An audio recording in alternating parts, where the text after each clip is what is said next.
લેતા રહીશું। ગૌરવ પટેલ અમારી સાથે જોડાયા છે। ગૌરવ, પ્રચાર દરમિયાન તો આપણે ઘણા બધા રંગ જોયા છે ચૂંટણીના, અને પ્રચાર દરમિયાન કેટલીક જગ્યા પર જાકારો પણ જોયો છે, કેટલીક જગ્યા પર પ્રેમ પણ જોયો છે। મતદાનનું રિઝલ્ટ આવશે ત્યારે જ ખબર પડશે કે આખરે શું નિર્ણય લીધો છે। આપ ક્યાં છો, કેવા દ્રશ્યો છે ત્યાં, મતદાનને લઈને કેટલો ઉત્સાહ છે?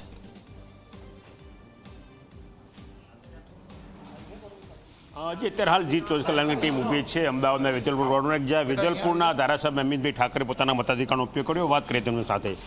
અમિતભાઈ, લોકશાહીનું પર્વ, સ્થાનિક નગરસેવક પસંદ કરવાની પ્રક્રિયા અને મતાધિકારનો ઉપયોગ કર્યો આજે।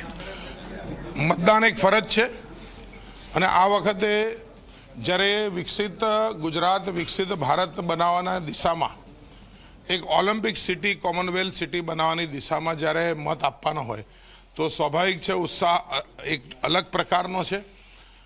અમને આનંદ છે કે જે રીતે મોદી સાહેબના, અમિતભાઈના નેતૃત્વમાં અમદાવાદનો વિકાસ થઈ રહ્યો છે, અને આવું એક વિશ્વ સિટી અમદાવાદ જ્યારે તૈયાર થતું હોય ત્યારે બધા જ મતદારો સાથે મને પણ વોટિંગ કરવા માટેનો એક અલગ ઉત્સાહ હતો, અને એ ઉત્સાહના આધારે મેં સવારમાં મતદાન કર્યું, અને આ મતદાનથી અવશ્ય એક એવું સિટી તૈયાર થશે કે જેનાથી એક ગર્વિષ્ઠ અમદાવાદી વધારે ગર્વનો અનુભવ કરશે।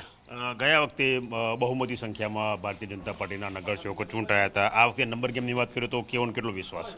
આ વખતે એનાથી પણ ટેલી આગળ વધશે, અને જે રીતે લોકોનો ભરોસો અમે આ ચૂંટણી પ્રચારમાં જોયો, આ ભરોસાના આધાર ઉપર અમે એવું અવશ્ય કહી શકીએ કે લોકોએ મેન્ડેટ નક્કી કરી નાખ્યો છે કે ભારતીય જનતા પાર્ટીને એક એવું બહુમતી આપીએ કે જેના કારણે એ માત્ર અમદાવાદનો નહીં પરંતુ પોતાના વિસ્તારનો પણ વિકાસ કરે।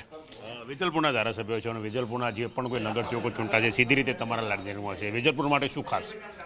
વેજલપુર એક એવો વિસ્તાર છે કે જે મિશ્રિત છે, જે ગામો પણ લોકલ અંદર આવેલા છે, જે વિકસિત વિસ્તાર પણ છે, જેમાં વિકાસની હજી જરૂર છે એવો વિસ્તાર પણ છે। જ્યારે આ પ્રકારનો એક વિસ્તાર હોય તો એમાં કામ કરવાની એક અલગ તક હતી, અને એ કામ બધા લોકોએ ભેગા થઈને એક ટીમ બનીને કર્યું। આ કામના કારણે જે અમે લોકોના દિલ સુધી પહોંચી શક્યા।